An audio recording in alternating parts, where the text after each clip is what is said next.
This one is going to be a sensitive topic. We're going to have a sacred conversation about misuses of sexual energy and the wounds many healers carry and how they impact others in that process. So whether if you've experienced sexual repression, exploitation, or confusion around sexuality, this is going to help you understand sexual boundaries, the importance of doing your own sexual healing, and especially before you involve clients. And man, especially for those people who touch on people and think that they're supposed to just be this sexual guru or whatever else, this is a good one.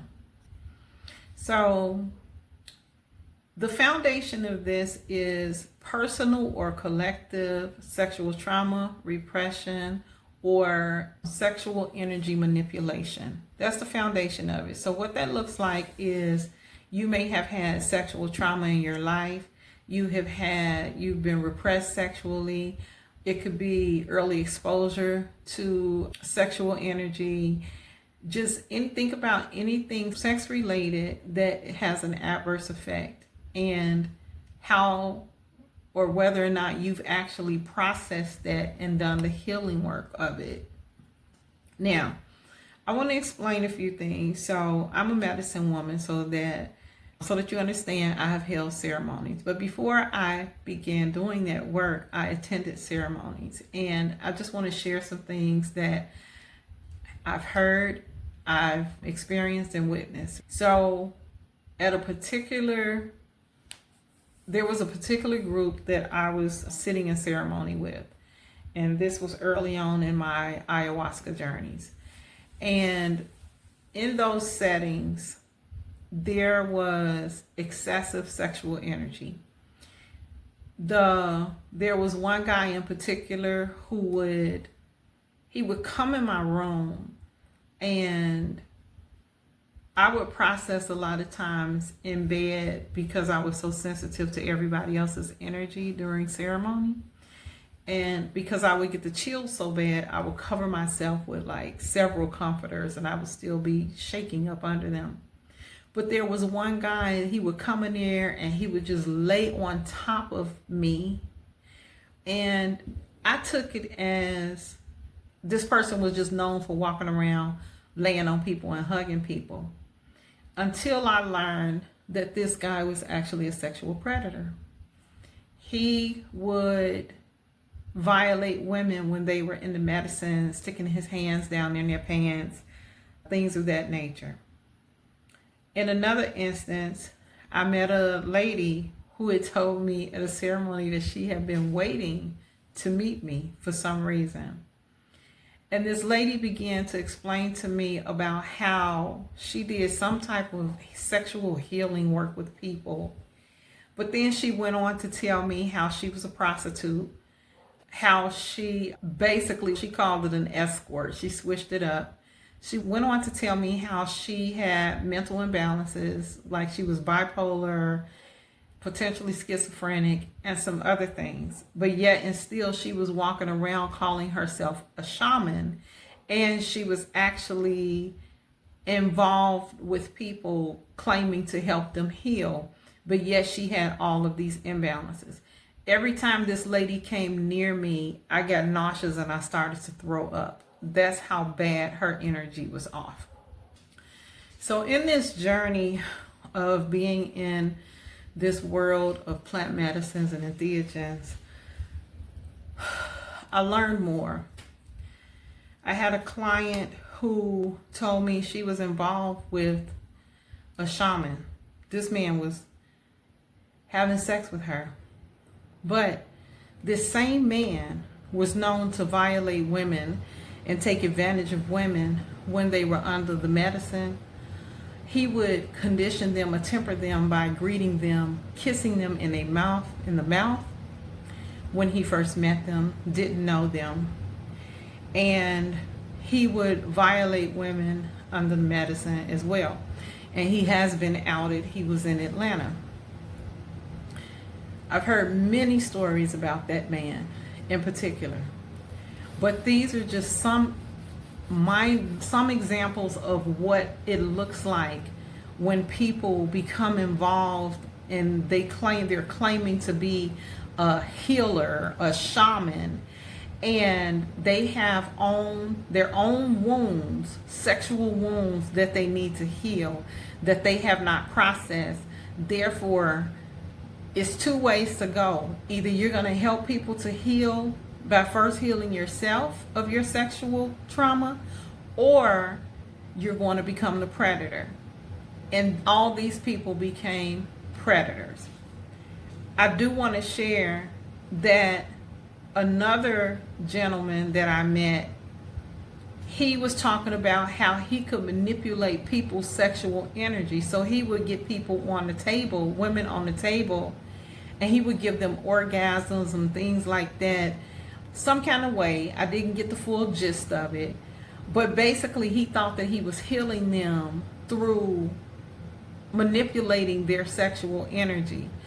And these are energy vampires, predators, who are taking advantage of people who are coming. And a lot of these people that were impacted were new to their healing journey.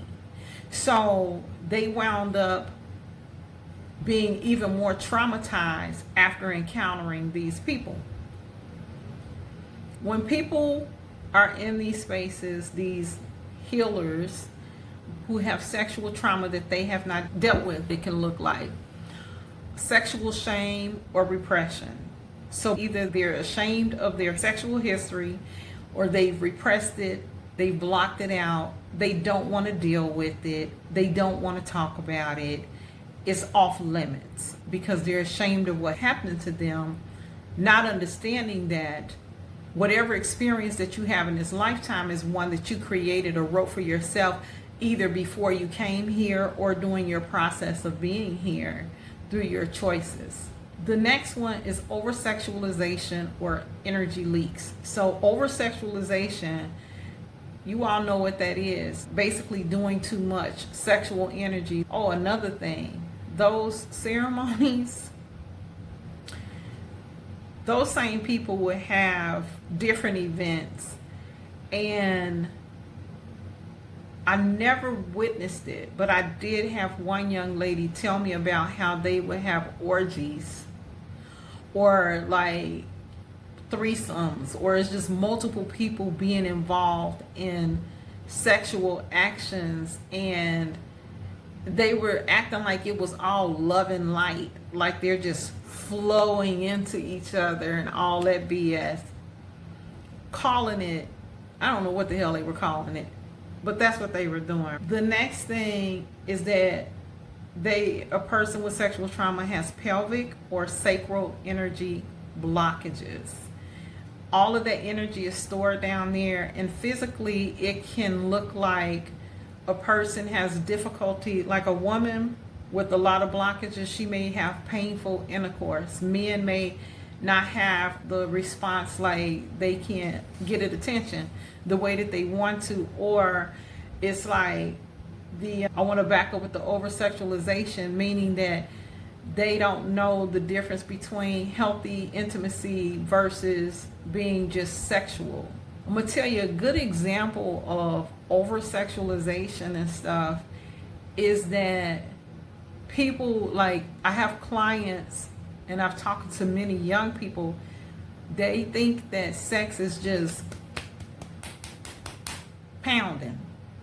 They don't know the intimacy of it. Like they want to be flip tossed, and they think that sex hurts, that it's supposed to hurt, that a dude is supposed to bang your brains out.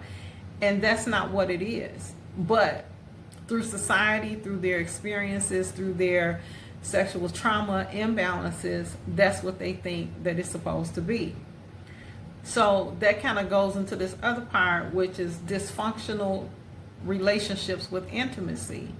So dysfunctional relationships means that some people become sexual addicts. Some people are trying everything and everybody, and they don't understand what it is to have sexual sovereignty.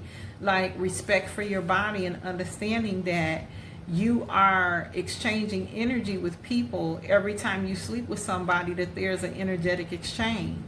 So they're not aware of that, or if they are, they're still doing it. There are people who are energy vampires who want to have sex with you, who consciously pull your energy. And some predators are very much just that. They are consciously aware of the power of sexual energy, and they will absolutely pull it from you. I would say this to any person who has sexual traumas and they are claiming to be a sexual trauma coach, a sexual healer, into tantric, whatever it is, whatever road that you're going down, if you have not done your personal work on your own traumas and you're using these different modalities or mediums or whatever to be in control or feel powerful, you're wrong. You're very wrong. You're wrong for impacting people with your energy. Every predator, every person who has preyed on another person, you're wrong. You're wrong for doing that, because all you're doing is creating more trauma in the collective, and you need to pause. You need to stop for a moment and take time to heal yourself and stop running from your own traumas. So you have to recognize your own trauma. And then as conduits of healing, we need to recognize other people's trauma. There's collective sexual trauma. There's a multitude of men, women, boys, girls who have been sexually assaulted, and we have to be willing to realize that, address it with respect and integrity, doing the right thing when nobody's looking. The next thing is you want to be aware of your blockages or energetic leaking, like energy pouring out from you because you haven't taken time to gather yourself up, to heal yourself, to take care of you. And it's so important for healers to take care of themselves first before you get to touching on people and doing stuff. If your energy is not right, leave people the fuck alone. Leave them alone. Just leave them alone. When you are imbalanced and you know you got imbalances, what you doing trying to mess with people? Just stop. You're not right. The next thing is reclaiming healthy sexual expression. And what this looks like is pausing to heal, to address what's going on with you, and then relearning what healthy sexual expression looks like. And that could be began by getting to know your body, what pleases you, what interests you, not what you have been conditioned to do or believe what was sexual was the proper way to be intimate with somebody. Because intimacy starts long before you get into the bedroom. And healthy sexual expression is what makes you feel comfortable in your body. You feel good about it, that it becomes a spiritual connection and not just two bodies just banging up against each other, right? It's taking the time to learn. And I'm going to say one person that I absolutely love, his books, his teachings, is Mantakchia, Mantakchia. You can find his videos on YouTube, and you can also find him on Instagram. He's constantly posting videos about masculine sexual energy and feminine sexual energy. The next thing is you want to restore your boundaries and sacred consent. So one thing that we are not taught about are boundaries when we're little. Maybe parents are doing things different now, but definitely I was not taught about them, and majority of my clients were not taught about boundaries. Now, on top of that, who was taught about sexual boundaries? Like really what they look like. Your ability to say, no, I don't like that. I'm not doing that. That does not please me. Are you sacrificing yourself to make other people think that they really getting down? Just think about all the people that fake orgasms. Oh yeah, get it. Oh, whatever. And literally they're not enjoying it, right? because they're afraid to disappoint somebody or make somebody feel bad. So you rather sacrifice your body and have somebody banging and pounding on you when it doesn't feel good to you. And more than likely, if you're a woman, you're clenching, you're probably hurting, and you're trying to make your body relax. Because one thing for certain and for sure, if a woman does not want to be intimate with somebody, their knees will go in and they'll be trying to pry their legs open, try to relax to allow someone to enter them. Your body is telling you, I don't want this. Why are you doing this? So you have to learn how to honor your body and restore your boundaries and actually say no. Part of your healing is reclaiming your boundaries and sacred consent.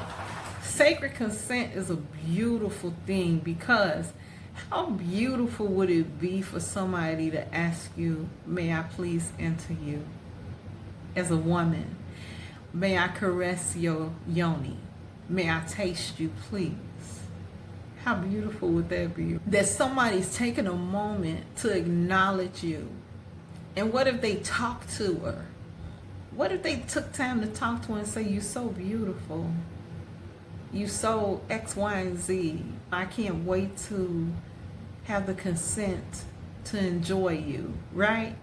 What if you restored that intimacy and that sacred consent that somebody's asking to please you, to enjoy you?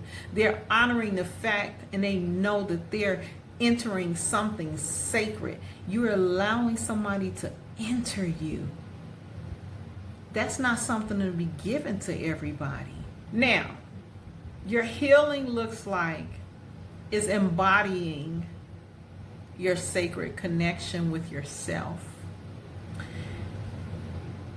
and then embodying your sacred connection to sexual energy.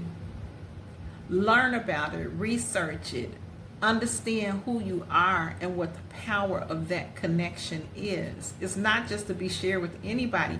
You will hold and carry somebody's energy, like a man's energy, for up to 7 years as a woman.